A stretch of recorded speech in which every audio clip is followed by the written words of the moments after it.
This is The Wheel Weaves, a Wheel of Time podcast with no spoilers. Hey everyone, I'm your host Dani, and I'm the first-time reader going through this series chapter by chapter. As always, there's no spoilers past the chapter we're covering, and that means it's totally safe for first-time readers. I'm joined by my co-host Brett, who's a longtime fan, and he's guiding me on this journey. We'd like to acknowledge and thank our executive producers, Brandy and Kirkwood, Sean McGuire, Yanis, Albert Lorenzo, LightBlindedFool, the Amyrlin Seat, Green Man, and Kristen Gilreath.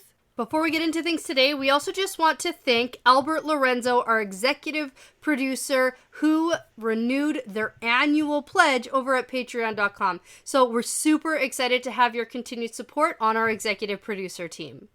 And we want to thank and welcome ABCDELMNOP to the Wheel Weaves Patreon team. Thanks so much for your generosity and your support. We really appreciate it. In this episode, we're talking about chapters 19 and 20 of Path of Daggers. The Path of Daggers. The Path of Daggers. Oh, so close. Chapter 19 is The Law. Ooh, it is. It is good. And chapter 20 is Into Andor. Which is less good. Less good, but we gotta catch up and we got some time frames. Kind of know where we're at right now. Yeah. It's good. Yeah. Yeah. Good. First chapter, good. Okay, so that's where we're spending most of the time there, I guess. Yes. Okay. Yes. I'm cool with that. Oh, yeah. I feel like the last chapter could be like a 5-minute discussion. I know we are gonna drag it out and talk about the plot points, but I also don't think it's necessary. We gotta play. If we just skip it completely, it wouldn't even matter. We gotta play catch up. You can't just skip events like that. I know there are no events.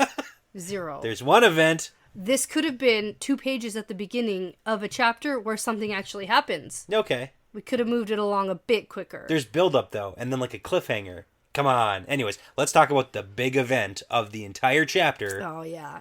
I have a feeling it's not going to be what I think it is, because I want to be like, ooh, yes, Egwene gets hers. Oh, okay. No, it's not that. It's because Elaine gets hers. Oh. And it's about Elaine does. the Crimson Rod. Oh. So here we go. Oh, no. I have a Robert Jordan interview from the Path of Daggers signing. Good. I got a little bit of a something. Because it's not much. Certainly have a question or two about this. Okay, so here we go. The question is, what happened with Elaine and that warm terangriel? Right. Hot. Hot. Firm. No. But not hard. Don't describe it now. Save the good stuff for later. Okay. And then Robert Jordan answers by laughing and says, "What do you think happened?" And then they say, "We figured it must be some sort of one-power sex toy." And Robert Jordan, laughing even harder, says, "I may write something about that in a later book." And they say, "Raffo, right? Read and find out." And he says exactly. No! There you go. Oh, that's even worse. Well, I mean, there's like lots of terangriel, and in the Age of Legends, what else are you going to do? I don't know, the one but power? Why does it make her black out? Yeah, we're not exactly sure. Well, she clearly didn't use it right. In the, terangriel, you're supposed to use them in a specific way, otherwise there's side effects.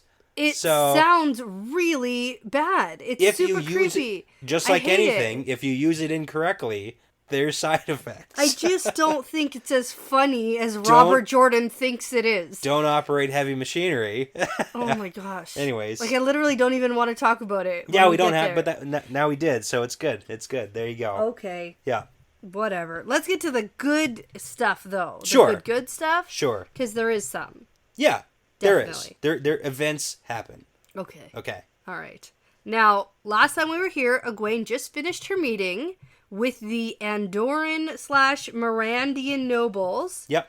And she is on thin ice the Hall. I can't believe you did that. Get it? I'm super salty because people didn't like that fun fact as much as I liked it. I predict it's because of all the math. Going forward, you start to talk about math, you lose people. The rest of the fun facts are going to be about ice. I don't even care. About Forever. ice. I don't think it was the ice that threw people off. I think it was the math. Nobody wants a bunch of equations thrown at them. Okay. Nobody likes that. Well, is it enough to say that I know the math and then I'll just give you the verdict? Nope. Oh, yes. The verdict. I think that you walked us through too much of the math. Show your work. Okay. Yeah, you don't want me to show my work. No, okay. for sure not. Because I had I did a lot of research to try and figure that one out. I know, but you like my joke? I don't, because Egwene is on thin ice with the Hall. Yeah, she is. And literally. It's good. It's good. You had a few days to think of that one. I just did it now. You heard me giggling as I was writing my notes. Oh, I don't know that that's what that was for. It was. There's no way to know. That's what that was. Okay. Okay. Chapter 19, The Law. Yep. Chapter symbol, the wheel and snake. For sure. We got some things at work. Yeah. You know what we never talked about last time, or maybe the time before that? I'm confused about which chapters Egwene is doing stuff in. Sure. But somebody specifically... Oh, Talmanis specifically says, "Are you sure you're not Taviran?" Yeah. And she's like, "The Amyrlin seat's enough for me." Yeah. But there's like a pretty big argument that some people really do believe Egwene is Taviran and just nobody talks about it. Yeah, except for all the people who can actually see Taviran, and no one's ever like, "Hey, Yeah. Egwene, Egwene you're is a Taviran." different kind of Taviran that no one can Yeah, see. no, I've heard lots of the arguments, and I do appreciate the arguments in favor of, also because the pattern can make you Taviran for like however amount of time it wants to. Sure. If it wants anything at all. I like that you're personifying the pattern as a thing that has needs and wants, and it wants things. But anyways, it could possibly happen. I don't subscribe to the belief. I thought it was specifically Yeah. the pattern can't want anything. Well, that's, neither here nor there. That's not the conversation. The pattern can do whatever it is going to do. Whatever. It might make someone Taviran. I personally don't feel like Egwene needs to be Taviran. Okay. I feel like Taviran is exclusively for people who need to be pulled in a certain direction. The pulling. You got to, and Egwene's just going to do it by herself. She doesn't need nobody telling her what to do. She's going to do it herself anyways. So I don't think she needs to be Taviran. I think she's good. I think Amyrlin seat's good enough. Amyrlin seat's pretty good. But, okay. Yeah. I see the argument, though. Yeah. All right, so, Egwene perspective. Continuing from last chapter, Egwene and all the sitters all get on their horses really quick. Nobody puts up a fuss about it. They all just kind of leave the nobles in the middle of the cocktail party. And Egwene sets a fast pace right out of there. Yeah, like nobody actually wants to be here. No. Nobody wants to be here, so they're just like, yeah, let's leave. Let's go. Now, Egwene thinks that she really needs to get back to camp before the sun goes down. We got that last chapter. Everyone just has to keep up, which cuts down a lot of the chitter-chatter between the Aes Sedai. Yeah. But Ramonda and Lelani still manage to get their little group of lackeys together on their horses while riding. Yes. To talk while also warded around their little group. A moving ward. Yeah. So even though Egwene's goal was, let's get there so nobody has time to talk about everything I've done. At least they can't talk when they get back very much. So it's the whole don't give them a night to think on things. Mm-hmm. It's let's do it now. Okay, so Egwene notices that Delana doesn't join either side of the conversations, but is really close to Halima the whole time. And now... Watch Delana the entire... we know she's Black Aja. Yeah. But the entire chapter, she's just super sus all the time. Oh, yeah, for sure. Everything she does. And also... Things aren't going well for her. No. I don't think. No. Things are not going well. Yeah, and we don't know the relationship really that she has with Halima. We know who Halima is. Yes. But we don't know how we know that Halima's the captain now. Yeah. Mm-hmm. It's just how is that really playing out? And well, because the last time we really saw from Delana or saw anything really about her specifically was last book. And she was basically going back and forth between Ramonda's group and Lelane's group. Because she wanted to put forward to the hall that they announce Elida is a Black Aja herself. Yes, or something. Yeah. It's very serious. Mm-hmm. Mm-hmm. But anyways, she's having a bad time, and it's going to get worse. Okay. So at some point during this ride, Egwene asks Swan and Sheriam what they learned about the rumors of the Aes Sedai and the Tower Guards in Camelin. Yeah. And it's basically nothing. No. Swan says, it's nothing but rumors that might end up true. And Sheriam says there's always rumors of sisters sneaking around. And that's true, too. It's because sisters are always sneaking around. That's true. Yeah. Now, Swan and Sheriam have a bit of a bicker session until Egwene tells them to shut it. Yeah. What we do actually kind of learn, though, is that it is unlikely that this would be a force that Elida sent to deal with the rebels, because if she did do that, it would be such a big force, probably, that they wouldn't be able to sneak. It wouldn't be just rumors. Yeah, exactly. So it's not, they're probably definitely not coming for Egwene and company. Yeah, and Egwene at some point does a super side thought, no time for that now, about potentially maybe they're going after the Black Tower. Yeah. And Egwene's like, that would be a bad idea. Yeah. And then she just like throws that away and continues on with her life. Well, you know whose problem that is. Yeah, Elida's. It's Elida's. Yeah. Uh-huh. And I guess whoever's going. Oh, yeah. So. Certainly. Shoot. And also, it's also Rand's problem. And Rand's problem. And Taim's problem. Yeah. Probably Elaine's problem at some point. Probably. It's in Andor, Yeah. right? So. Oh, yeah. For sure. Yeah. And now we have like this big army with a bunch of the head Andoran nobles who are way south in Andor sitting and just dealing with this. So even if everything like blows up at the Black Tower, like it doesn't even feel like Andor has a force. Yeah, no, it's bad all around. Whatever might happen probably isn't going to be a good thing. Mm-hmm. All right, now Egwene at this point thinks about how she wants to be the Amyrlin over all the Aes Sedai, including those who follow Elida. Sure. And Egwene gives Sheriam her orders for when they're back at camp, and it's still a secret for us. Yeah, we don't get it because it's got to be the big reveal. Is it that she's going to call the hall together? Yeah, that's okay. Yeah. Like at this point, is we there don't get it. something else I'm missing? No, okay. It seems, and that's why Sheriam's like, oh, really? Like tonight, like right now, you're calling the hall? Because normally you'd like leave that for tomorrow, but we know now why Egwene doesn't want to do that. Yeah. So throw them all off. Throw them off. Don't give them time to talk or think about stuff. Right. Do it. Yep. And then Sheriam makes a cute little comment about how she remembers when Egwene and Nynaeve showed up at the tower all young and innocent, and everything is so different now. Yeah. All right, so they finally make it back to camp, and surprisingly, Bryn doesn't leave when Egwene dismisses him, and he asks to accompany her for a little while longer. He's concerned. This is a absolutely wild conversation, I feel. Like, it's crazy what he says very openly to her. Yeah, well, she says, well, tonight's for Aes Sedai business, so no. Yeah.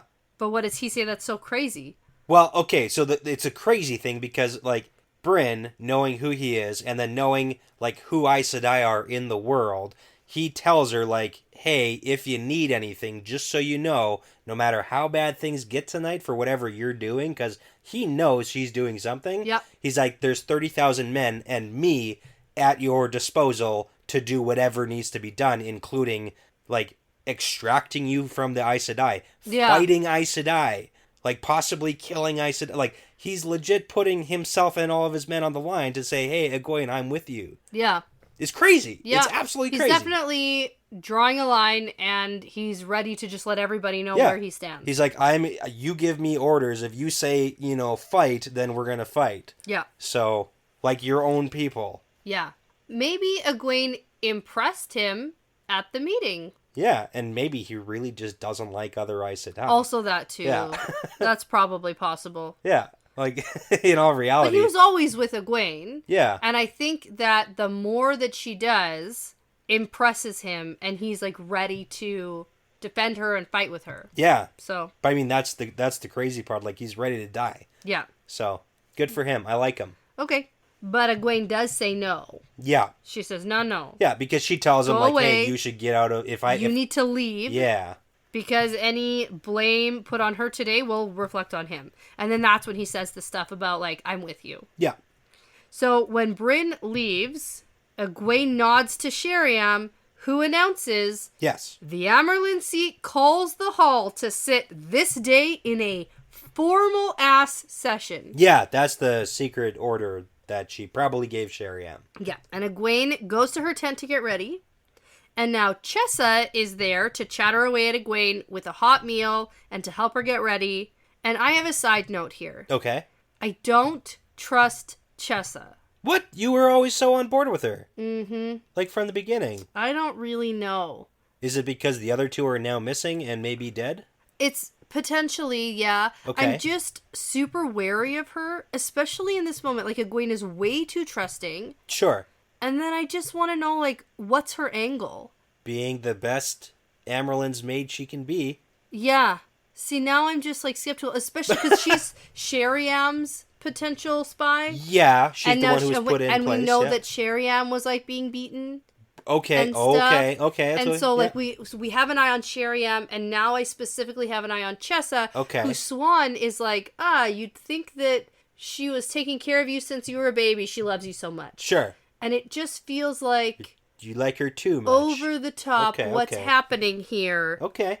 Put your radar on. A touch suspect. Okay. I get it. I agree. And also, I thought maybe we'd get some mention of, like, Mary and Salami at this point. They're gone. Yeah. But it would be like, they were gone a day, and I thought maybe Chessa would be, again, like, oh, they're still gone. Or, like, something. getting a mention. Okay. And nothing. Nope, nothing. Nothing about that. Nope. Okay. So Swan comes in to eat with Egwene while they wait.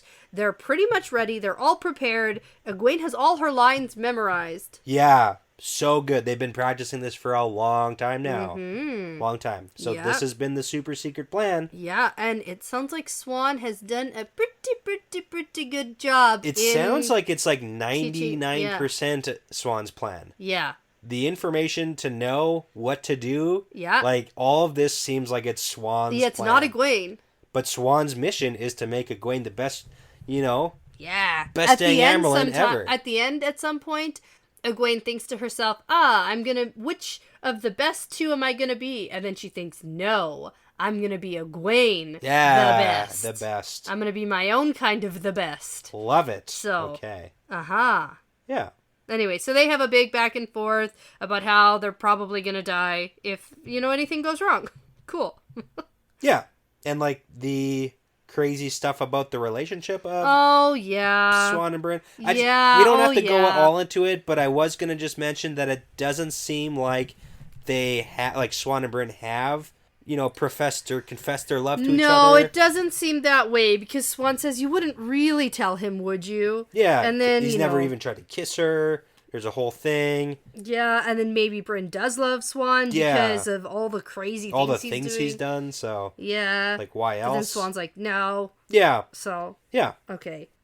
And then that's when the conversation really focuses on the plan and how it could go wrong. Yeah. And we get Swan telling a story about how Ramonda wanted to be Amyrlin at one point. Yes. Yeah. But then tell me the story there, because I don't remember. Tamra was... Yeah, so Tamra was the Amyrlin during the Aiel War and right up to the very end of it, who then was definitely murdered. And then there was a couple other Amyrlins who kind of went up and got, taken down. We don't know exactly what happened. There was some messy business. And then Swan got up. Eventually Swan got in, because Swan's only been Amyrlin for about 10 years. Well, now maybe a touch more than that, because... Yeah. Well, and she's not anymore. And she's not in a year. Yeah, exactly. Okay. So, but Tamara was like around that point. So. Okay. But yeah. But she was pissed off. When Tamara was gonna be raised, right before that, Ramonda wanted to be Amyrlin, but Tamara got it instead. So she was a little bit salty about that. Okay. And yeah, that's where we are now. That's where we are. Yep. Okay. So now finally it's time, and Sheriam comes to get them, and so Swan leaves with a subtle good luck for Egwene. Yeah. And Sheriam takes a minute to ask Egwene, like, why are you doing all this? The lake, the meeting tonight, the talking about Logain all day yesterday. Right. Okay, what? Did we already know that? No, we didn't know that happened. Okay. But we know what they've been saying about Logain. She was just like pre-planting the seeds. Right, because it was like, ooh, they'll know what to say around breakfast yesterday. Yeah. That's part of it. Replanting the seeds. And we know why Sheriam wants to know what's going on. Yeah, she's like, share it with me. I am your keeper after all. But that's not why. Because she's supposed to be spying on Egwene and she doesn't know anything. Oh, yeah. That was why she got beaten and stripped down and that whole thing. And they're like, what do you know about the girl or whatever it was? Yes, and she's like, I told you everything. Literally, I know nothing. And now, just a couple chapters later, she's saying, hey, fill me in. I want to know more. I'm your keeper. Yeah. But, Egwene says, if you're going to be on the lookout for Sheriam, you got to be on the lookout for Sheriam. I'm on the lookout for her. She doesn't know anything yet. She doesn't get to know anything, so it doesn't matter. No, she's really not doing much. And even if, at this point, Egwene told Sheriam the entire plan right now, it's too late. What could Sheriam do? Sheriam doesn't know the plan, so she doesn't know that it's too late. Yeah. No, that's true. That's the problem about not knowing the plan. That's true, because she's like, just share with me. Just a little bit. Come on. Egwene says, I tell you what you need to know. Yeah. Smart. And then Sheriam says, I think tomorrow Ramonda or Lelaine will be your keeper, and I'll be serving a penance as a warning. Yeah. And I think you might envy me. And Egwene's like, Yep, that's possible. I mean, that's pretty crazy that Sheriam thinks at this point the Hull's going to pull her down. Yeah. So. Not pull her down. Oh, pull Sheriam down. Well, pull Sheriam down, basically pull Egwene down to, like, actual puppets, like, status here. Yeah. But nope. Nope. Because Egwene and Swan have a plan. And because they studied. They study the plan. They practice the plan. Swan studied. Swan. It's all Swan. It's all Swan. It's all Swan. I know. Okay, so there's a whole lead up of Egwene getting to the pavilion. Yep. We know what that is. We know that word now. Yep. And it's been set up for the Hall's meeting, which is a big deal because normally we saw the Hall meeting and it's just them standing in a circle. Yeah. This is a formal session. This is a formal one. And so there's all this ceremonial stuff. There's the description of all the benches. Did they take these benches from the ice meeting? The other benches were the Andorans' They're benches. just very similar? Yeah, maybe. I'm pretty sure the benches didn't get... It feels the same. I just didn't pay enough attention to what was happening about the benches.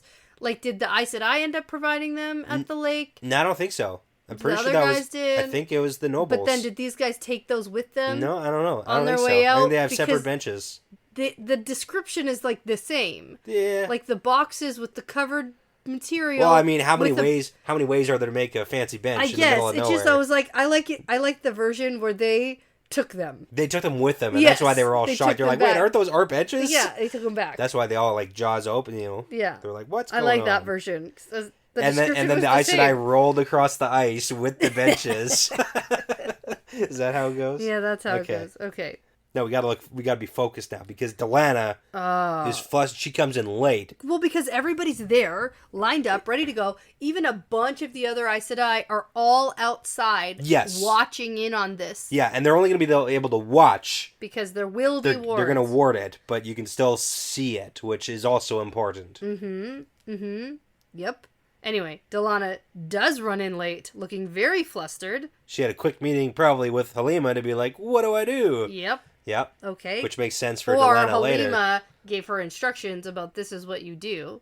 Maybe, but something. Like they don't know what the meeting's about. No, but I'm sure there's always a different Black Aja plan. Okay. All right. Okay. Now, there's no skimping on the ceremony and formalities tonight because there's some stuff like no intruders allowed and... Yeah. Like all the announcements. I'm gonna murder anyone who tries to jump into our meeting. Pretty much, yeah. And then also... don't let anybody listen. Which is fair. That's, pretty good for meetings. Yeah. And so now Egwene steps up onto her Amyrlin box. Yep. But before she even has time to sit down, Ramonda and Lelaine are both standing, and Egwene does not want either of them in control of this meeting, so Egwene announces in a loud voice who will stand to declare war against the usurper Elaida. And then she sits down. Nice. And that's important because the rules are... That's the rule. If we'll you get ask there. the question... We'll get there. Okay. We'll get there. You're jumping ahead. Like that's it's the like good the next stuff. thing. Oh, no, man, that's the really good, exciting part. Okay. Because first, everybody's very shocked. This is not how things are done in the hall. You don't just shout questions unless you're Amanda or Lelaine. Right. Then you can shout questions. And eventually, Lelaine, who's very condescending... oh, yeah. Which makes this all the better. They're already pissed off from the lake incident with the open novice book and the stupid things about staying here. And about the novice book. The novice book and the staying here. And also not letting them speak when they wanted to speak. It's the worst. So they're already angry with her. So she goes, ugh, child. We don't declare war on individuals. Not even traitors like Elaida. And then she wants... to shelve the question for later so they can deal with other things. Because the real reason they're meeting tonight is the stupid opening of the novice book. Why would we do that? Then we have to deal with old people. No. It's like, you guys are so old. You're the older, but it's like, I can't make oldish people do what I want all the time. Exactly. The same way I can do that to like a 15-year-old. Not as impressionable. Right? Don't want those tough old birds ruining things for them. Yeah.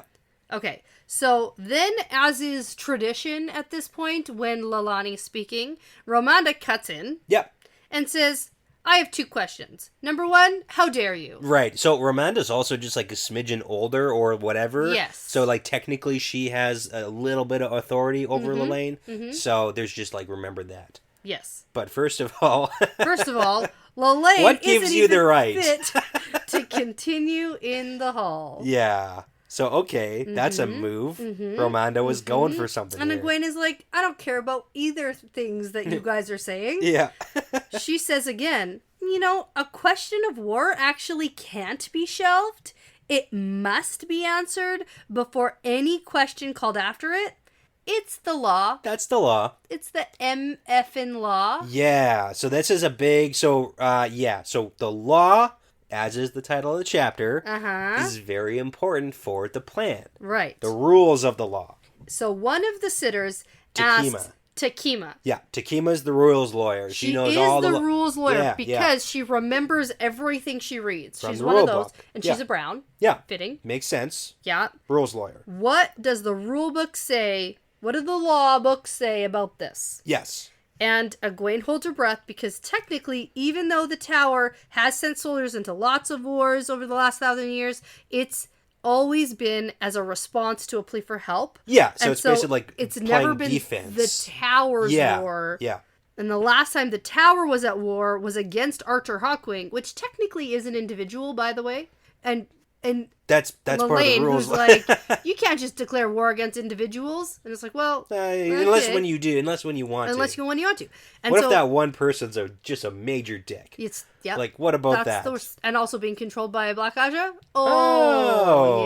Yeah. To be fair, in Archer Hawkwing's defense, that was probably Ishamael himself. So, Yep. Yeah. Okay. Yep. So, finally, Takima's like, yeah, it's the law. And she clearly doesn't want to be in this position. No. And she knows exactly what Egwene is doing. And Egwene just hopes that Takima shuts her mouth. So that's the thing. It does seem like she does know maybe what she's doing, but it's just a matter of does she catch on quick enough, or like why doesn't she speak up? Or is she just kind of like letting it go? Letting it happen. Hoping that no one is like, tell us the rules again. What happens when... Right? Yeah. Okay. Well, maybe she's just hoping that it doesn't come to the vote where they're in favor. Yeah. And then no one has to worry. And then it happens, and then she can't. But Takima knows. Oh, yeah. 100%. She knows exactly what Egwene's up to. Okay. Yeah. Fair. Yeah. So now, Romanda is annoyed that Egwene got her way and says, fine. Blah, blah, blah. The argument about war on a woman. Yeah. Let's talk about it and be over it. That's actually how she's supposed to say it, too. I'm pretty sure you're nailing it, so. I'm actually cast in the show as Romanda. And Lalaine. It's you in different wigs. Yeah. I love it. Okay, it's my one-woman stage play. It's just this scene. Yeah. Yeah. You could do that as like a, the actors have like their little skits. Yeah. That they have to do for, things. All right. Okay.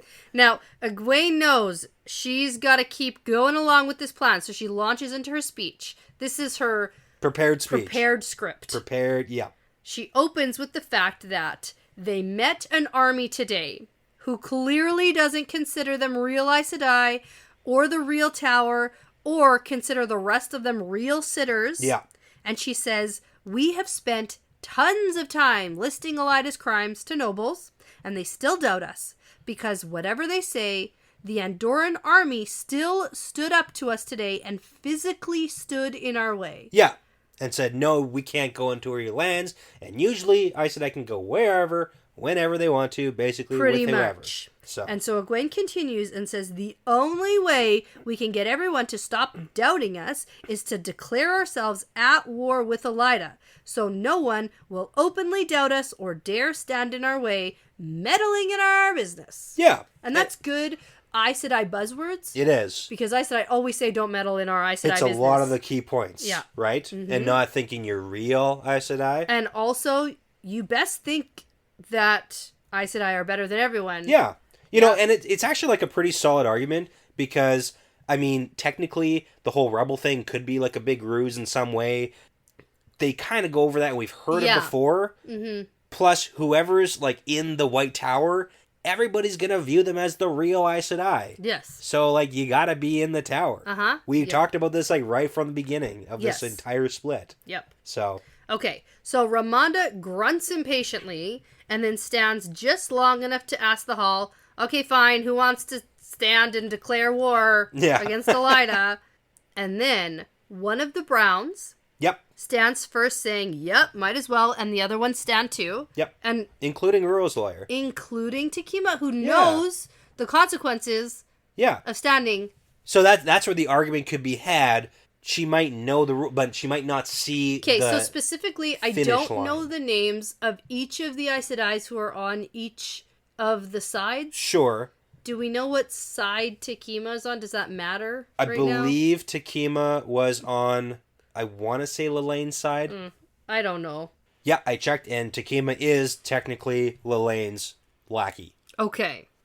So then we get a couple others who stand, and then a couple more, and a couple more, and a couple more. Yeah. Basically. It's like a slow build, but it's not enough. And now the thing about this is, I started counting. Like, I went back and I was like counting, but then it didn't matter because until Egwene told me, right, I didn't know how many she was going for. Because I was like, ooh, this is a lot. This is good news. Yeah, it's not enough, though. But it wasn't enough because it's whatever lesser consensus. Yeah. Which is one of those things that you glossary definitioned a while ago. Yeah, we did, and we talked about it. But anyways, it's not enough. Okay, then, so it's 10.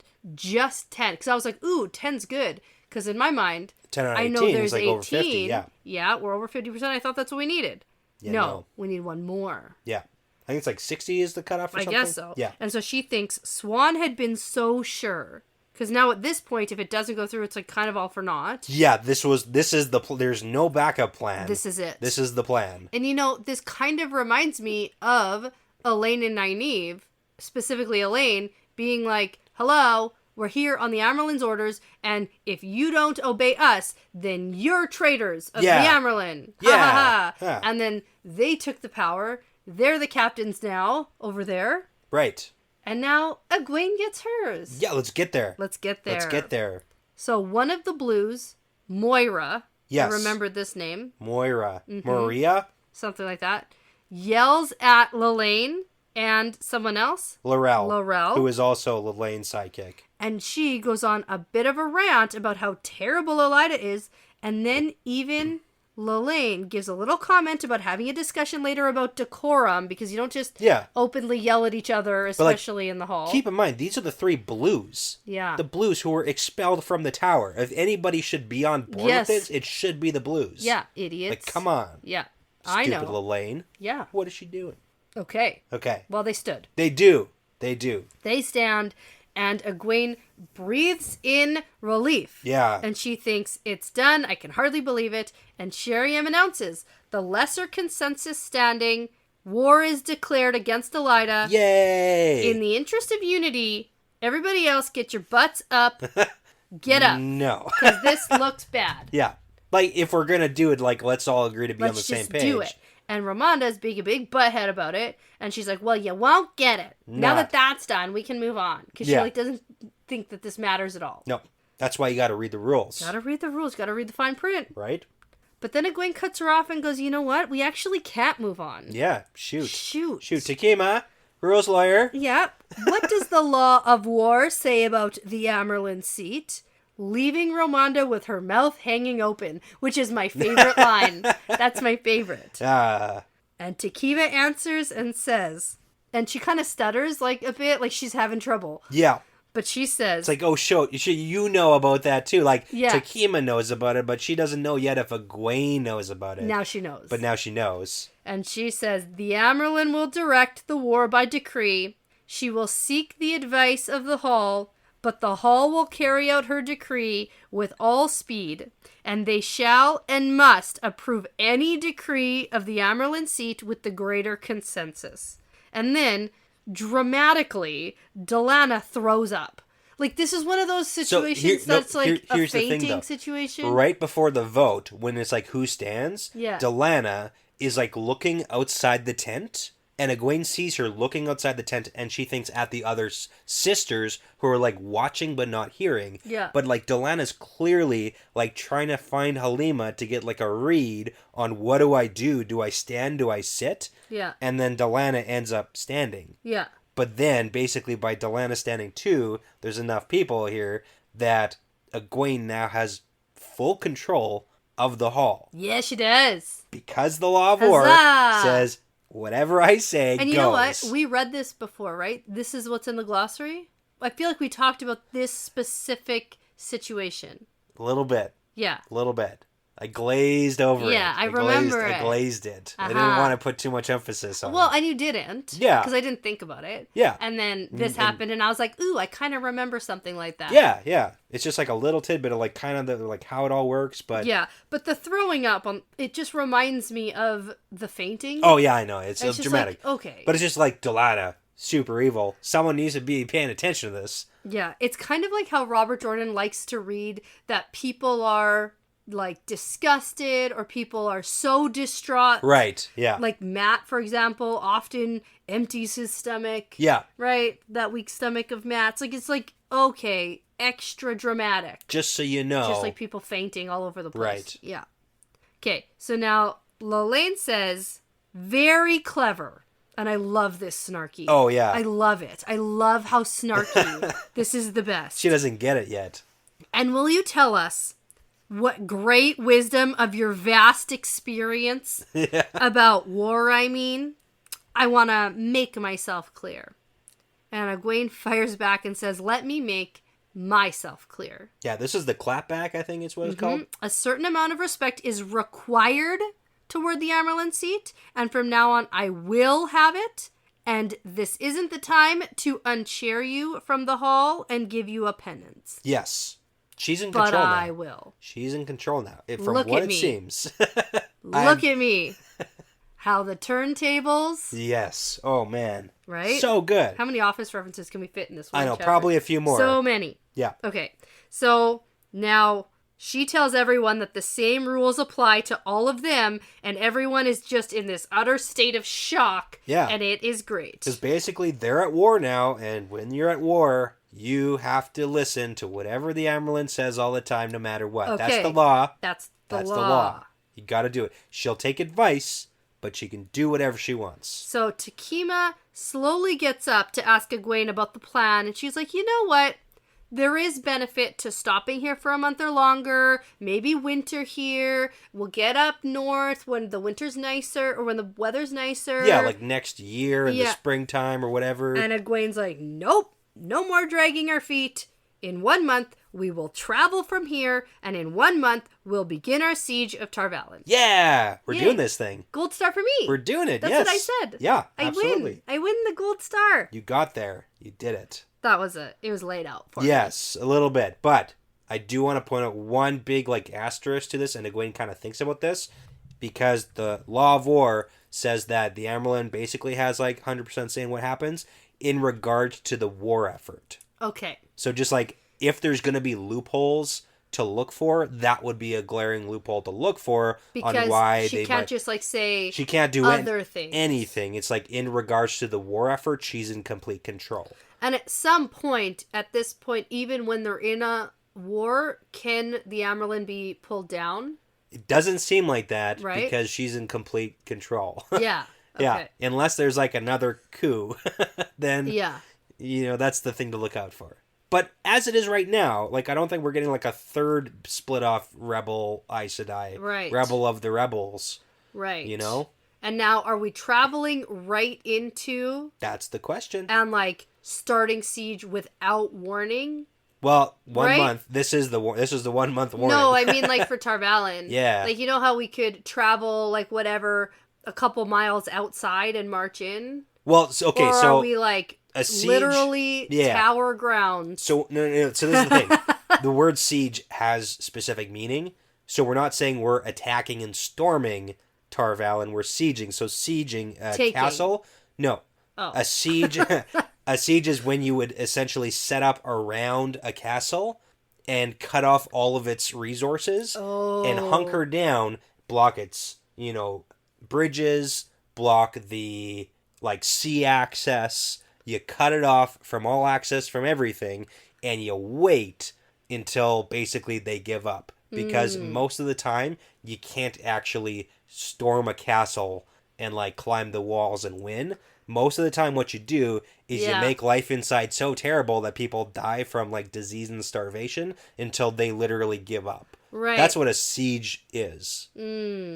Like, it's not like the movies. I don't know if that's going to work here. Yeah. I think we need to bust in. Yeah, okay, so there's that. That's what I want. That's an option too. You don't Yep. like the just sitting and waiting. No. Okay. No. Okay. Of course I don't like that. Movies glorify, taking castles, but it doesn't happen like that very often. You know what we're in right now? Literally a fiction book. Yeah, but I mean, That's the same as like where it's glorified. It's the most realistic. Is it the most? And do they really want to like destroy Tar Valon in a huge bloody war? No. Well, they're just gonna go in the same way. Assassin Squad. Yeah. Just get her. Just go get a Lyda. Then what? Yeah. Right. Yeah. Okay. And maybe a little bit bloody. I was gonna say we still have one more chapter. And also we need to get Gawain. Right. Oh God, do we though? Yeah. Do well, we? Egwene doesn't want that. Yeah. Or does she? Does she? She's also confused. No, she wants to get Gawain. Oh yeah. Okay. Get him. I get it. Okay, so that's the end of this chapter. Let's take a quick break and we'll come right back. Sounds good. Okay, so chapter 20 is called Into Andor, and that should have been the warning. Right. And it was. It is. Because it's not in Andor. Or like into Camelin. Right. We are into Andor. Into Andor. Andor's like the biggest freaking nation. I know. nation. I knew this would be just kind of it's really your own fault for setting high expectations. I really didn't have that high expectations for this, to be honest. But anyway, so that we're all up to speed, last time we were with Elaine. Right. She was blowing up the Ch.19. Right. Leaving Abu Dar with Avienda and Brigida and that whole crew. Yep. With the Sea Folk and the Kinswomen and Aes Sedai. Yeah. The whole thing. Yep. And so now we're heading to some manor house in Andor. Yeah. One of Elaine's estates or something? Okay. Yeah. So the chapter symbol is a lion, and we're in Elaine's perspective. There's a bit of a time lapse and also a rewind. Yeah. From where we are with Egwene. We sort of do like a backtrack. From where we end with Egwene in the last chapter. Sure. To this moment. Right, yeah. Where we're like back with her getting healed. Yeah, it's like the rewind. Yeah. Yeah. So Elaine thinks back on how she hoped this journey into Camelin would be smooth. And at first it was fine. And then it was like only medium. Yeah. And to be fair, once we get to the end of this, I'd still say that the journey isn't all that bad. Sure. It could be a lot worse. It's very uneventful. Yeah. She learns that there are lots of rumors about her being missing and her mother being missing. Yeah, you're taking all the good information out of this chapter and saying it right now. Am I just summarizing? You're summarizing the entire chapter. Well, that's fine. You gotta start at the beginning and then go to the end and then we'll stop. Okay. Okay? Okay, fine. Yeah. Okay. She hoped it would go smooth, and at first it did. Yeah. She figured in 2 weeks at most, she'd be ready to put claim on the Lion Throne. And now, Elaine, really? That's stupid. You're dumb. Well, no. Walking should only hypothetically take like 2 weeks to get there. Oh, to put claim to the Lion Throne? I think that she thinks that having the Lion Throne is going to be way easier. Oh, for sure she does. Yeah. Absolutely. At the beginning of this, and that's probably why it's not going very well for her. And it will, honestly, I know she'll hate this, and everyone will hate this, but honestly, if Rand is there, it will go better for her. But we know Rand is not there right now. No, I know that. Okay. But if for some reason he zip-zaps to Camelin and is there, then things will go better for her. She doesn't want to admit that. Yeah. She wants to be the one put on the... Whatever. For sure. But if Rand is there and says, everybody has to listen to me. Yeah. Or even just be like, hey, I'm the Dragon Reborn, and I just want you to know I'd prefer Elaine to be the next queen. No, so if that he wouldn't means say anything... that. He's already specifically said Elaine's the queen, like the end. Yeah. And I think he's just supporting her claim. Sure. But I think it comes across as very mansplainy and very like, I declare Elaine on the throne. And she's like, what? To be fair, man. Elaine doesn't seem like she's ever explained to Rand that she wants to put herself on the throne. And he's just trying to be supportive. My line. Oh, man. That nobody's communicating well? Oh, right. Well, we've used that a lot. So, it's still a problem. Okay, let's get back into this, though. So, back when the gateway exploded, Nynaeve did show up with Lan. It was them, in fact. Yep. They were healed. It's all good. They rode horses to the estate. Lan likes Brigida because he, yanked a bolt out of her leg and she doesn't even make very much noise. And he's like, Ty Shar Kandor, And she's like, what's Andor? He's Yeah. like, I thought you were from there. And she's like, yes, yes, I am. I am from there, yes. And I thought to myself, how does Lan not know Brigida? Because in my brain, Lan is a very, like, smart and competent and in with our crew of, like, knowing things. Sure. And then I think back to, he just got here. Yes. And he missed all of it. Yeah, he wasn't here for any of that. He missed everything. He was not here. He literally missed all of it. Yeah. So, Like, he wasn't that's how. He wasn't at the circus. At no point. He wasn't at the... He was nowhere. At no point in the last however many weeks it's been, days, it's been 1 week? I don't even know. Nynaeve hasn't said, oh, this is Brigida. This is like Brigida, not just like Brigida calling herself Brigida. Yeah, I want Lan to find out. I think he'd like that. Okay, I can see that. Yeah. But anyway, they get to the estate. They have to find accommodations for over 200 people. They do it. Everyone still annoys each other. And Elise is definitely in charge. Yeah, and Nynaeve and Elise also aren't best friends yet. They do not get Soon. along. But Soon, maybe. Nynaeve is not snippy with Elise. Okay. She can control that part. Phew. Okay. So now Elaine needs to know where Ispan is because, in case you forgot, she's the captive Black Aja who's Right. under Vandalius's Boom. Yeah. watch. Yeah. And they took her out back to shoot her in the head. Well, honestly, Like, that's maybe. really what they should It's do. like- But it's not. Oh, If anything, man. they're turning her into like a meek little I know, that's... slave. But also, like, It's bad. maybe. It's weird. It's Not a slave, weird... just a captive. You know, Just a it's a just weird, a prisoner. weird thing that's happening. But she's a bad guy, so. Yeah. So it's fine. Yeah. That's what we need to just Yeah. go with. They take her to the small hut, and then she is becoming more and more malleable this chapter. Yeah. So that's something to watch, I guess. Yeah. Okay. They have a big bath. Avienda's horrified by the big bath. Is it one bath they're all in, or is it like all separate baths? No, they each have their own big baths. Gotcha. And okay. it's like lots of water. Right. And Avienda's like, this is too much water I to don't just like sit this. in. Yeah. Right. This is ridiculous. Yeah.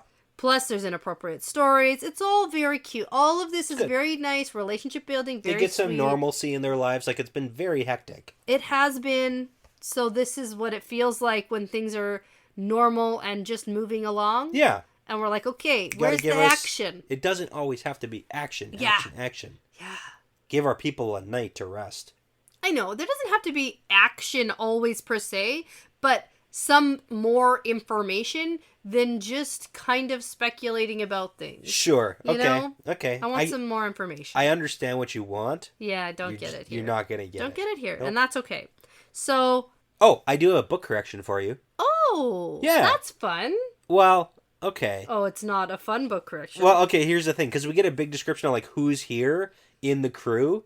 Because there's, like, over 200 of them. There's a lot of yeah, people. there's lots. There's, like, Elaine, Avienda, Brigida, Lan. There's I'm 20. supposed to remember everybody, and I can't. Yeah, 20 Mhm. Windfinders. And then we get that there's 9 Aes Sedai, and 6 of them are recognizable as such.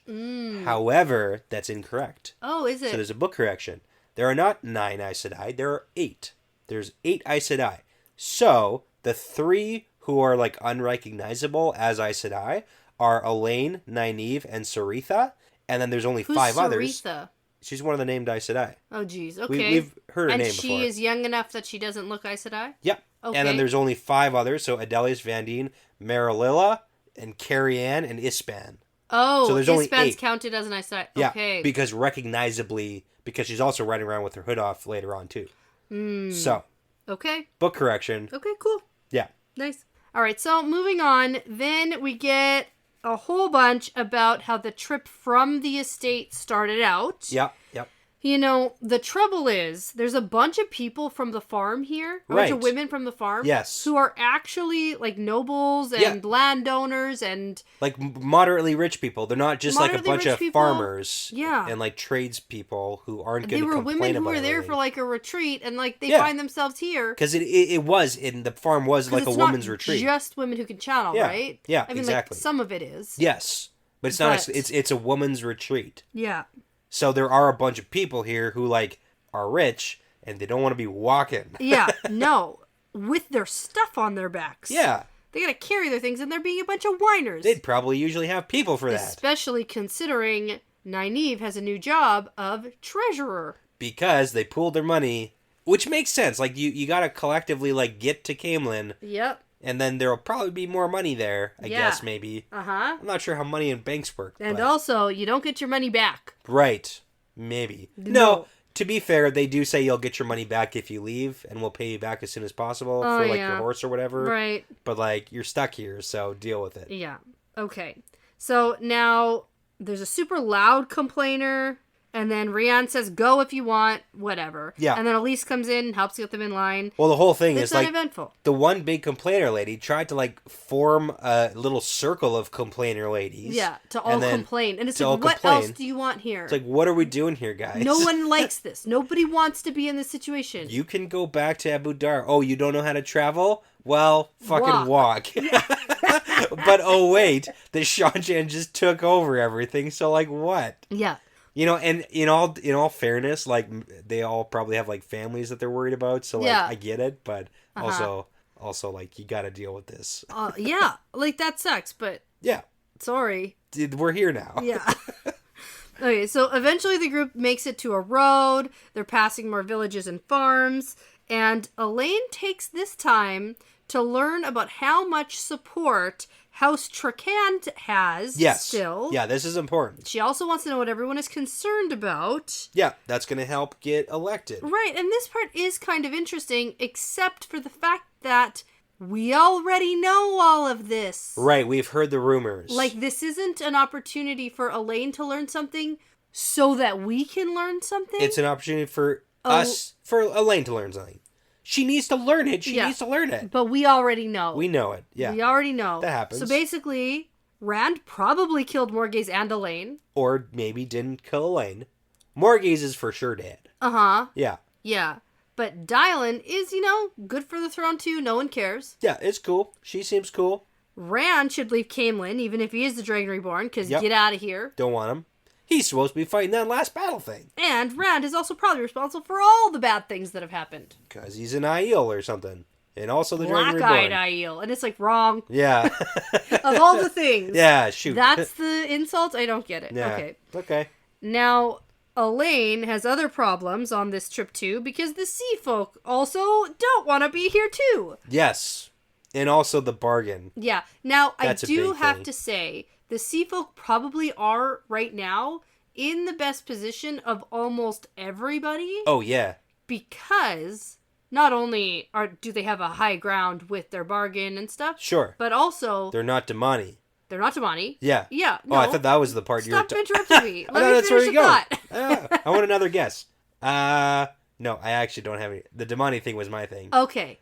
There are other sea folk in Camelin. True. With ships. True. So they're about to go meet up with their other people and will get to take off. Yeah. At some point. Like they can leave. They will There's get to. new boat. There are other They don't know boats. it yet, but unless they do, those they sea might know folk it. are gone, Yeah. but probably not. Yeah. Well, we also heard from the rebel camp that they wanted Egwene to tell Elaine to get like Marillilla to talk to the sea folk in Camelin about see what stuff Rand wants. to figure out what Rand wants. So like hypothetically the sea folk should know that there's other sea folk in Camelin, especially since they came from the sea folk where like the queen of the sea folk were, who would probably know that they sent sea folk to go see Rand and Camelin and Kyrian. So they should know. They should have an idea know that. here. Mm-hmm. And also, they're not captive to Damani right now. They're not. Which they would be if they stayed in Abu Dar. Likely, yep. So, yeah. Mm-hmm. Yep. Cool. Okay. Anyways, everyone sucks. Everyone's complaining. Yeah. Fair, though. Yeah. Now, the biggest thing, actually, is this whole Ispan is getting meeker and meeker thing. Okay. Specifically because Adelius and Dean have been questioning her, and they believe that she has taken an oath against betraying her cohorts. Yes, and that's a really big story because Ispan is talking, but she's only talking about stuff and events and people who are like long dead and gone. And plans that have already happened. Yeah. And so when I think back to the other two Black Aja who were being incessantly questioned. Sure. Which was in the Stone of Tyr. Right. They both shared about plots in Falma and with Mazrim Taim, right? Yes, yeah. Tanchico. Not Falma. Tanchico. Yeah, okay. Because that's why they went to Tanchico. Right, yeah. But potentially those were already either like underway Yeah. or like almost done Yeah. or whatever. So it wouldn't be betraying at this point because it's already happening. Maybe, yeah. For sure, absolutely. So that's why they think that, hey, if she's talking, but she's really sticking so hard to just these stories, then maybe she did. And I think that was one of your predictions on what an oath possibly could be. It's like, don't betray your buddies. Oh, I'm like pretty you are sure, asking me to remember something I said once? I am pretty sure you said that. I am pretty confident. I did, yeah. It was something like, don't betray say, other Black what God's are the dark three friends. oaths that they would have taken in replacement? I remember that, but I don't remember what I said. Yeah, that was probably one of them.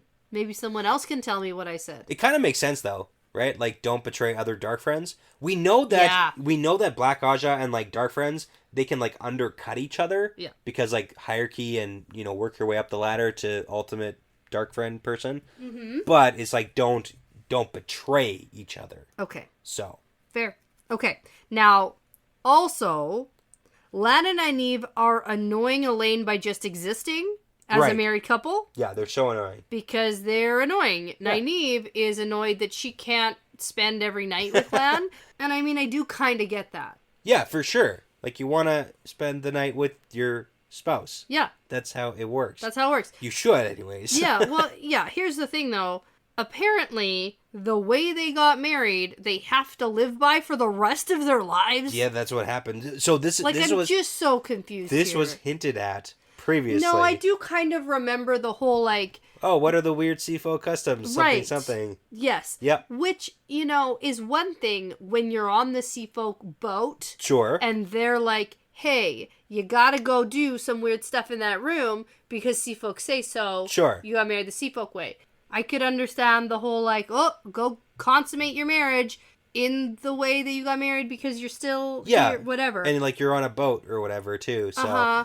But to, like, live the rest of your life... So here's the thing. By this way, because you got married in this way, seems wild to me. Can I throw an argument out there? Yeah. So Seafolk hierarchy is, the way it's described is... No, I get it. Yeah. You pass each other back and forth. So it's like you don't want to have... status and in rank. So you don't want to have someone in public, like, outranking you and giving you orders, and then always feeling, even in private, feeling like you're being ordered around all the time. So, like, in some sense, there's a semblance of, like, okay, I get it, like, a little power flip. Right. But then... Because for those people who don't actually remember what this way is, it's... because of what you just described, that there could be a situation where one person is in power over the other person in public. Yeah. What is demanded by Seafolk law is that in private, the other person gets the upper hand. Yeah. And the other person has to obey. Has to obey, right? So, I mean, and to what extent, whatever. And I don't always love that.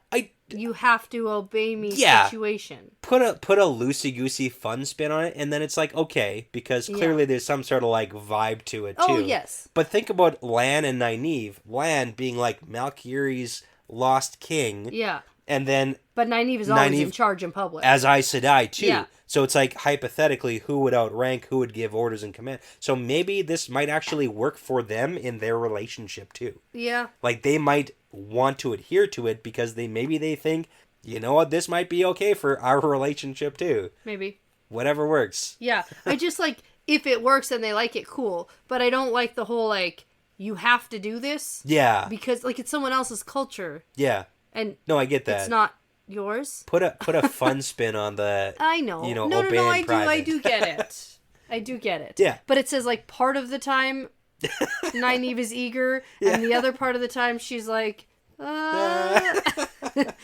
think that she... Oh, man. Yeah. I don't Anyways. know. I guess we'll see. So we'll see how it plays out. So there's that whole thing, I suppose. Now, also on this trip, if you can believe it's still going on... Oh, yeah, the trip is still happening. Elaine takes some time to study the collection of Terangriel, and this is that whole super weird crimson wrist-thick, foot-long rod that Robert Jordan thinks is so funny. It's hilarious. Everyone thinks it's funny. It's pretty funny. And when you use it incorrectly, it makes you, like, black out for possibly a while. And then you wake up in bed the next morning and everyone's looking at you everyone's like, ha, ha, grinning ha, and laughing ha, at ha, you. ha.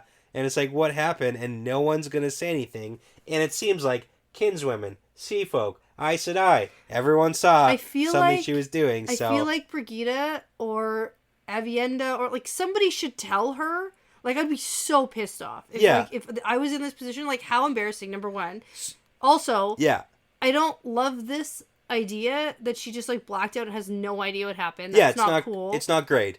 So, hypothetically, knowing what we know from the interview with Robert Jordan, it's like the ter'angreal itself might be, like, a sex toy, but, like, what it made her do might not be that bad. So, like, take it with a grain of salt.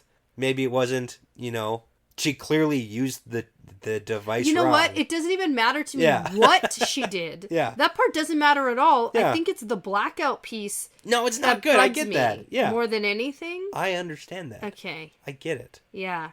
Been there. I get it. Yeah. It's bad. Yeah. So. It's not like funny. No. So, okay. Yeah. Nobody says anything. No. We're not going to talk about it. Poor Elaine, I guess. Like. I guess so. This is a Raffo situation where maybe there'll be more information later on. I hope not. I hope we just like never need to talk about it again. That might happen too. That does happen sometimes. Often.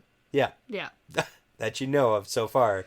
Okay. We still have some books left. Oh, goodness. Okay, so 9 days. We get a timestamp after they left Abu Dar. Clouds started appearing in the sky, and the rain started coming down, and then a couple days of rains, it started snowing, and then now there's like tons of snow and it's cold. Yep. And Elaine thought that maybe they'd make it to Camelin in another 2 weeks from where they were when it started snowing. Yep. And then, now they're really slowed down. Yes. Things are moving slower. Yeah. And just for the record, this timeline does not help the ice get thicker. Oh, really? No, it makes it debatably worse. 9 days from using the bowl. That is not what I thought you were going to say. No, I did so much research on ice thickness. Somebody else mentioned that they believe in their calculations that it's been 18 days. That doesn't help though. No, I know. I'm just letting you know. Okay, so that makes it worse because Poor 9 days. 9 days. Nope, nobody cares. Remember, this Brett? isn't math. This is number of days. 9 days for clouds and rain, and then like another 2 days, and then around day 12 is when the snow starts falling. So if it was only 18 days, that means there's 6 days for ice to form. That's not enough time for the ice to form. Magic though. Magic reinforcement. That's the only answer. Of all things for you to dig your heels in about. I prefer the Aes Sedai rolling. Yeah, I know. And we just didn't get that. But yeah. That's fine. I know. I'll drop. This is the last time I'll talk about it. Really? Yep. I kind of don't believe you. I will never bring it up again. You get really salty about things and. Okay.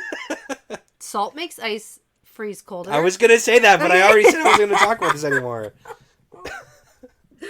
Oh my goodness. Okay. Oh, also, they tried to use their jewelry to buy things. Remember? That was like, hey. Oh, that was the a big thing. The Aes Sedai should be. You know who doesn't want to buy jewelry? Is farmers, because you can't do anything with it unless you're Avienda and you have a bunch of rubies. Yeah, a bunch of just like loose jewels. But here's the thing. Let's pry them out of our jewelry. No, we know where the loose jewelry is from that Avienda has. No, I know that. Oh, okay. I'm talking about the Aes Sedai with Egwene. Oh, yeah. If people don't want to buy their jewels, pop them out of the jewelry. Sure. And then you got loose gems that everybody wants. Yep. For some reason. Yes. Why is that better than jewelry? I'm not sure. I don't have an explanation for that. There might be something, but I really don't know. Maybe because Aviendas are like bigger and nicer and better. It could be the type. Yeah. It could be. It very well could be. And also there's the whole like, you wouldn't want big gaudy jewelry, but you might want to keep like small medium-sized gemstones for easy transportation for money if you have to like abandon your house. Like that's fair, except that history, here's the thing, like so. Who's buying that? Right. Yeah. Yeah. Anyway. Yep. So she's got these jewels because Randalthor tricked her. Yep. That's the scabbard. It's from Laman's blade. Because the blade was the important piece. Yes. Because it's power forged. Yes. So Rand took it and they gave the pommel and jewels and the jewel encrusted hilt stuff. And all that crap back. Yep. Okay, and then I guess she popped all the jewels out. Popped them out because what am I going to do? And she kept them. And Elaine doesn't even want to know. Don't even tell me. Okay, so now as the days pass, there's more snow. Everybody argues because, oh my god, whose fault is it that we're all cold and didn't pack for the weather? They're blaming themselves. They're all blaming themselves this time. So that's a medium improvement. Yep. Okay. Also, Rhaenyra of the Sea Folk announces that, you know what?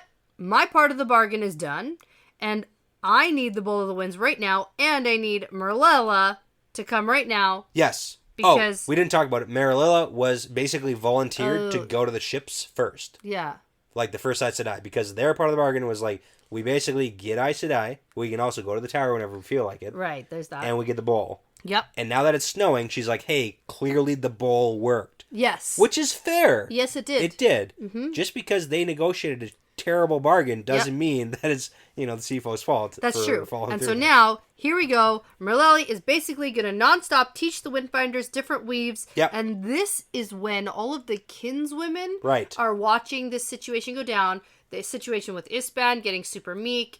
And then the situation with the Windfinders making the Aes Sedai jump. Yeah. When they say boo. Yep. And so maybe, just maybe, the Aes Sedai aren't actually all-knowing and all-powerful. We're not sure, just maybe. Just maybe. Hypothetically, throw it out there. Seems like probably. Yeah. And Elaine is like, this seems like a problem because they're not gonna want to be Aes Sedai anymore. Yeah, but like maybe. And Nynaeve doesn't care. No. She thinks whatever. Well, she's like, the ones who want to be Aes Sedai will still be, and the ones who aren't maybe can start acting like normal people then. Yes. Like Girl Backbone. Yeah. They're Aes Sedai.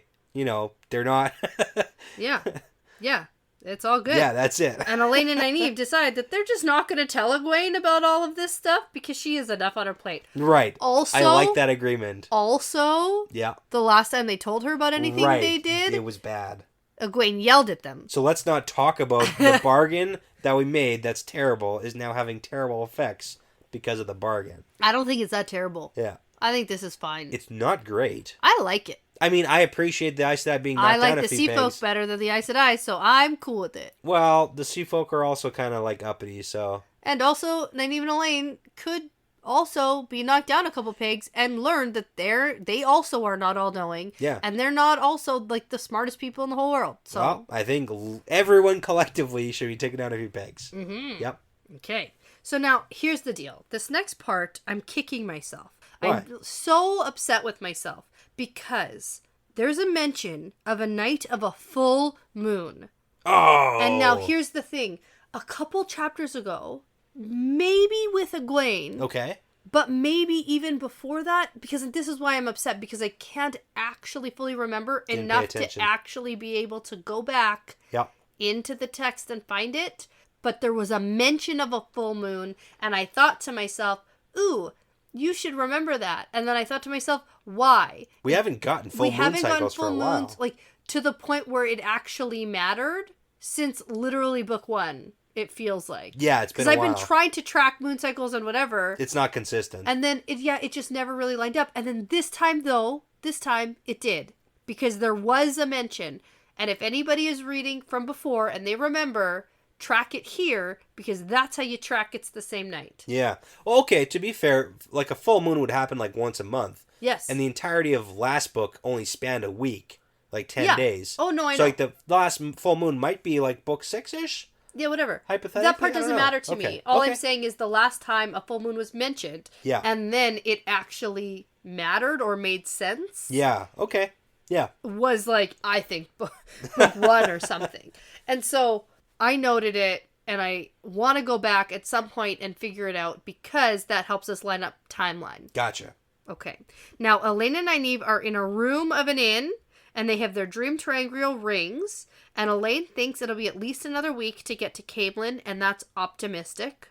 Plus, the last time they were in Tel'aran'rhiod was when they told Egwene about everything. Yeah, like everything. We heard about... from Egwene's point of view. Yeah, that's how she knew all this stuff. She already knew about the, quote, insane bargain. Insane bargain, yep. Right? But now, when Elaine and Nynaeve dream themselves into Saladar, Egwene isn't here. But there are a few words scratched into a wall panel that says, stay in Camelin, and another set of words that say, keep silent and be careful. Yeah. And these are Egwene's instructions until she can figure out how to get the Hall in line. Yeah, so that kind of seems like this is before Egwene's game plan went down. So this hypothetically should be a few days before Egwene Right. stuff we just saw. Yeah. And we get a timeline here if it's been like 16 days on the road. Right. So that would make sense why it's like 18 days with the tent meeting on the ice. Yeah. So that Well, that and kinda lines also up. with the full moon situation, if Exactly. I'm remembering that it was in fact Egwene. Okay. And not maybe, it could potentially have been Yeah. Rand and Ilian, but like I just think it was Egwene at some point. Yeah, so that there you go. Yeah. Anyways, so a little bit back in time, but secret message, stay in Camelin, shut it. Okay, Be but the careful. keep silent and be careful is that Elaine shouldn't go announce herself on the throne? Oh, Or is it keep silent about Elaine and the Saladar Aes Sedai? I mean, Egwene and the Saladar Aes Sedai. yeah, good question. We need, like, you're in this secret place and you're leaving secret messages. You could be a touch more, A little bit more like open with the message of what Like you're a saying. touch more. Yeah, a little bit. yeah. Because all Elaine does here is scratch the number 15 Yeah. into a table. And she's like, oh, Egwene will know that means 15 days till Yeah, Camelin. we get to Camelin. But also, if Egwene doesn't come in for another, like, 3 or 4 days, Yeah. like, how's she Like, supposed from to know what day? when you left that? Yeah, no, all good questions. And can Egwene do that whole, like, dream screaming thing where she, like, yells at you? Yes. And then you wake up and you're like, ah, it's weird. I was dreaming about Egwene screaming at me about something. Yes. I feel like there are options, people. Yeah. You know? Mm-hmm. Except we know, though, that Egwene's dreaming is a touch messed up. Uh-huh, that's true. That's true. So maybe she can't just go do that. That's true. There you go. Nailing this. Yeah. Good job. How do we get rid of Halima? I really need... Okay, here's Murder. Okay, listen. I have Okay. a prediction. I have a prediction for the end of this book. Whoa, okay. I need Egwene Yeah. to figure out something about Halima. I need Egwene to start feeling shifty about Halima. Love it.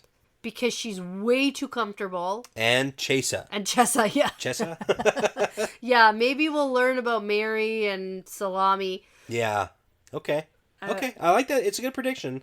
I mean, it's very like, you know, you didn't say like let's oust Halima. Or just You're like murder I her. just want her to like start feeling bad ways about her. Yeah, no, I do. Because at least then we'd That's be the, like on step the one. path. So okay.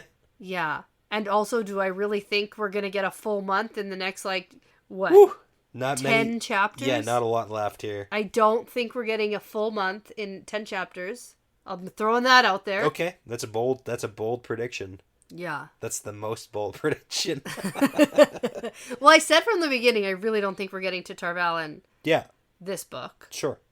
So I still think that probably. So, like, what else exciting? Unless we don't go back to Egwene at all this book. Oh my god. Which, I mean, like, Yeah, that's okay. okay, we have, like, what, 10 or so chapters left? Yeah, there's like 31, I think. Okay, so 11 chapters about left that, yeah. after this. We're 2/3 of the way through the book, pretty much. And we still have not heard about the Path of Daggers. Well, I mean, Which people, by the way, make fun of the way I say that. Which Daggers. part? Daggers. what's wrong with daggers? I don't know. I thought it was fine. Daggers. I don't know. I don't know how to say it. Doggers. Daggers. Okay, anyway, sorry. I don't know. Every time I say daggers now, I think of people making fun of What's me. the right way to say daggers? Daggers. I don't know. I Doggers? actually don't know. I just like the way... I didn't know there was anything wrong with it, and now I think about it every time, every introduction since that one Q&A we did where people were like, you say daggers funny. Oh, Daggers and wagons. did I block that out of my memory? Maybe. Okay. You might have... To be fair, we did hear about the Path of Daggers. Daggers. Uh-huh. No, I'm saying it the same way. I know. Okay. In like the very intro, like first paragraph, whatever little saying thingy, Yeah. the Ch.19 saying. The whole book isn't named What more do you want? for one What do passage you want from before the this? book even starts. Come I on. want Matt to be alive and to be doing something with What does he have to do with the Path of Daggers? Exactly. Fated to marry the daughter of 9 moons. What does she have to do with the Path of Daggers? She's Ch.19. Hmm. Ch.19 connection. Okay. Yep. All right. So, we're getting it. We're Yes. getting close. But Let's finish but this we chapter. also We didn't haven't learn finished about, this chapter I know, yet. Brett. But listen, we didn't even learn about the Crown of Swords until like the last chapter. The very So, last chapter. This is the way of the books. Yeah. The end of the Eye This of the is World. the way. No, the Great Hunt. The Great Hunt was the entire thing. It was like the Literally back, from the the back beginning. cover. The back cover was like, and it's been stolen. Oh no! It's like, how do I... What? What do you mean it's been stolen? Yeah. I thought that was the whole plot line. Dragonborn Born was at the very end. Sort of. The entire thing was him just being like, I gotta find out about the Dragon At the very Reborn. end, he was like, I am the Dragon Reborn. So. Shadow Rising. We never really quite got. Like, well, that was when the shadow was like, rising. Fires of Heaven. Not even sure. I'm pretty sure that was like an initial quote too. Fires rain down from heaven. Sure. Okay. Yeah, a lot of it's like hit or miss. It's either Lord very of Chaos, end. though. It's very. Lord of Chaos. That was one the makes first sense. chapter. Well, no, and the end. Let the Lord of Chaos rule. That was his orders from the beginning of the book. And then it was like, ha ha ha, have I followed your orders? Yeah. And it was like a nice wrap up at the Sure, end. sure, From, sure, Timandred. Yeah, exactly. I get right? it. Timandred? Yeah, totally. Right? That's who that is? Yeah. Yeah. Uh-huh. Yeah. Yeah. No, it's cool. I'm not doing that. I'm gonna catch you one It's day. fine. One day. Yeah. Okay. Let's finish this chapter. Okay, so Nynaeve goes on this whole thing about her relationship with Egwene has been difficult since she basically helped raise her, and now she has to jump at Egwene's commands. And, for like most people, that might be a touch difficult, but for Nynaeve, it's the most difficult thing she's ever done in her whole life. Yep. And so then Elaine pranks Nynaeve. Good prank. And then 3 days later, the first explosion came. Oh, you missed Nynaeve's prank. The icicle wakes her up with an icicle. Yeah, where did that icicle go? In the butt crack. No, up the butt. Anyways. See, I was going for the whole like rod situation. Oh yeah. Okay. And I mean, like Nynaeve, no. No. I don't think if so. If anything, it's like on her face. Yeah. Stab her in the brain. Healed. It's like when you like drop ice cubes down the back of someone's shirt. Yeah. I'm sure it's relatively innocent. It's up for interpretation. Anyways, let's talk about these explosions. Because 3 days later, the first explosion came. And they should be closer to Caemlyn, but not in Caemlyn because that's still like a week away. 3 days from then, probably, they're still not in Caemlyn. Okay, they wake up after the full moon, which might be like day 17 or so. So this 3 days after that is... And they're in Andor, closer to Caemlyn. We have no way to know where they're actually at. No. If I had to guess anything, because I really, even reading this, I thought, I don't know. Okay. At all. But in the vicinity, if there's going to be explosions, heard for miles, probably Black Tower. Black Tower, ooh. I was thinking you might say that. Yeah. Yeah. Or Rand is in Caemlyn, which will make Elaine's journey easy and Rand's blowing things up. I don't know if they're that close to Caemlyn. It's hard to say. Yeah. Because they would still be at least, 10 days. Yeah. But maybe, Your arm gestures, I don't know. You're going to have to... Yeah. Yep. Okay. The things... There's no way to really know. That's the hard part about this. There's no GPS on these people. Hey, what happened to those GPS coins? Yeah, that was, what do you mean? What happened? From Moraine. Remember how Moraine literally could use the power to GPS track people? Yeah. And sense where they were in the world? Yeah. Well, Moraine's dead, so, No, I'm aware of that. Want. But, is that one of the secret weave things that, literally no one else would ever know? Well, we've never really heard anyone else talk about it, so... That would be a helpful thing. Yeah. For people. Yeah. Especially Rand, who travels about. Yeah. Don't worry. He's bonded. He's water bonded. Someone always knows where he is. Sort of. Not even really. Generally. He's off in that direction. That's not I guess nothing. that's all the coin would do. Yeah. Sort of. Yes. We talked about how the coin might be a type of bond. Yeah. Right? Sort of. I mean, if we're gonna put a scientific spin on any, it might be similar weaves. Yeah. Then I'd say there's similarities for sure. Okay, I want to go read. Yeah, let's do that. Yeah. Yeah. Okay. But before I do that, I want to let everybody know our next episode is going to be chapters 21 and 22. Yeah. And then after that, chapter 23 is on its own. And also 24 will be on its own. Yep. And so we'll keep you updated on what's going on for the end of this book. We just want to be thorough and do a good job of it. And we have some guests coming up to look forward to. We do.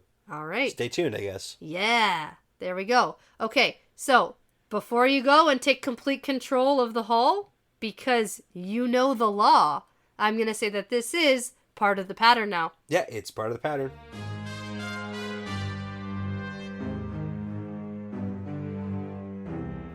Well, that's the end of another fun episode. Thanks so much for listening, everyone.